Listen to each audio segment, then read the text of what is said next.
Salve discipuli, hello 8th grade, and welcome to our part 2 video for our gladiātōrēs passage translation in stage 8.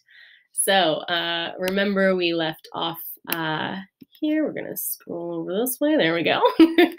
All right, so we left off. You guys should have translated this passage. Again, hopefully you're paying very close attention to your verbs and your nouns. So we're going to walk through the translation and make any corrections needed. Again, be specific with your corrections. If you need to make something plural that you made singular, make sure you do that. We want to be a little bit more nitpicky with our grammar starting now, okay? So we have gladiātōrēs, so gladiators. All right, so learning about gladiators in this chapter. So Regulus, this is just a name, Regulus was a Roman senator.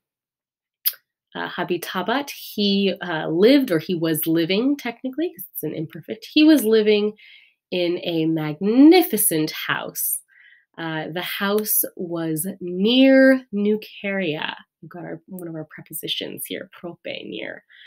So this accusative ending is going with this preposition prope.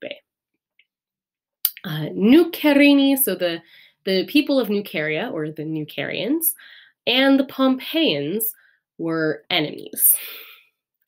The Nucerians, because they did not have, so this is kind of a weird thing, because this is imperfect tense. We want to, it's ongoing. So they were not having, literally.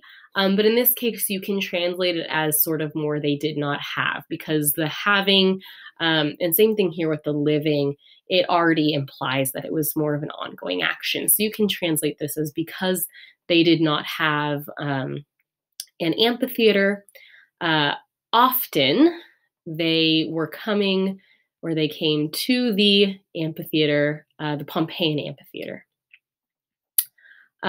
They were often rowdy, right? Turbulenti, that's given to us.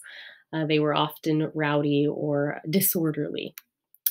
Once, olim, Regulus edidit, we have to kind of jump ahead to our verb here. He presented a splendid show or spectacle in the amphitheater because he was celebrating his birthday. So this is something that a lot of politicians or things would do, is they would put on games as a celebration, as a way to sort of gain favor with the people, or just because they wanted to celebrate. So in this case, Regulus put on a spectacle for his birthday. Therefore, igitur, many Nucerians venerunt, came to the city. Many Nucerians came to the city. The Pompeian citizens were angry because the Nucerians, complebant, were filling, I think that one's given to you, yes, were filling the streets. They were filling the streets. So here we have an accusative plural there, right? The Nucerians were filling the streets. That AS, that's one of our accusative plural endings, so do make sure that that is plural.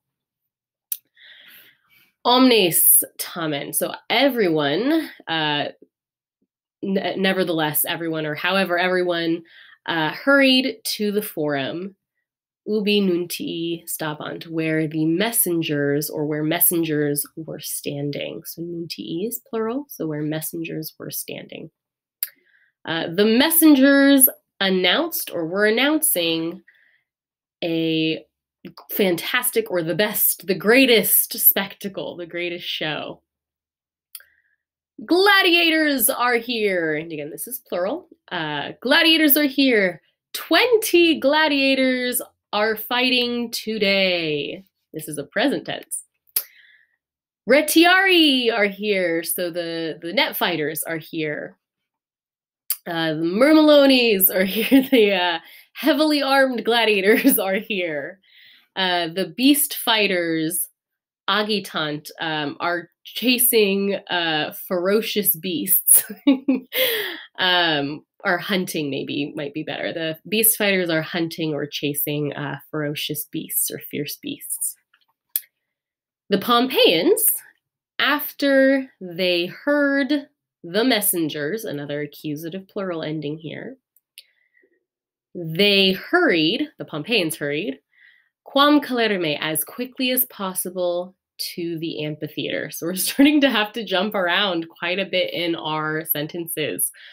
So you're kind of having to make sure you're really looking at the sentence as a whole here, right? The Pompeians, after they heard the messengers, what did they do next? You have to jump to the end of the sentence for the verb. They hurried to the theater as quickly as possible, or they hurried as quickly as possible to the theater. So you do have some flexibility with how you translate, the order in which you translate some of these phrases.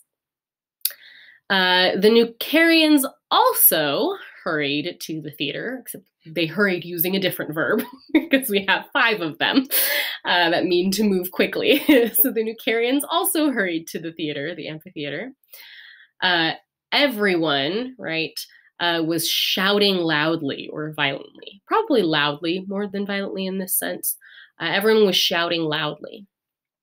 The Pompeians and the Nucarians, after they entered the amphitheater, fell silent. They were waiting for the first fight. All right, so make corrections as needed. Again, make sure you've adjusted any of your singulars to plurals if you need to. It's kind of a weird thing because we're getting really nitpicky with some things of grammar, but again, some of these imperfect tense verbs, it sounds nicer when we translate them in a more perfect sounding sense, a simpler sense. So like he was living or he lived, he was having or was not having, they were not having, sounds a little bit stranger. So you do want the English to flow nicely. So there is some flexibility as long as you have it in a past tense. Then that's fine. But I do want you to be really specific about plurals versus singulars, especially because that is the focus of this chapter. All right, so make sure you have your translations nicely wrapped up and corrected if needed. And then be sure to submit a picture of your translation on Google Classroom. And then the other assignment for this week, so this one counts as your participation credit for class this week, and then the in arena is your assignment for the week. So there's not a video going along with in arena. Everyone, all the 8th grade is doing this as their assignment for the week. As we get into later chapters, there's a lot more passages per chapter, and we're a little crunched for time because we're trying really hard to get to stage 11 by the end of the semester. So there's going to be a bit more translating for you guys to do at home because we just don't have the class time to do all of it. So this one is on Google Classroom. You'll just type your translation on there. Again, use your Cambridge Elevate resources. Use the Explore the Story, use the dictionary that's on there, use this web book and the glossed vocab. It's there for you to help you. So make sure you're doing all of that. Let me know if you have any questions. As always, sorry, I've got something in my throat. I had a peanut earlier and I think I've got some peanuts stuck in my throat. All right. On that note, I will see you guys next time. Email me if you have any questions or if you need to set up any video Zoom lessons to go over any of the grammar or anything like that. Walete discipuli.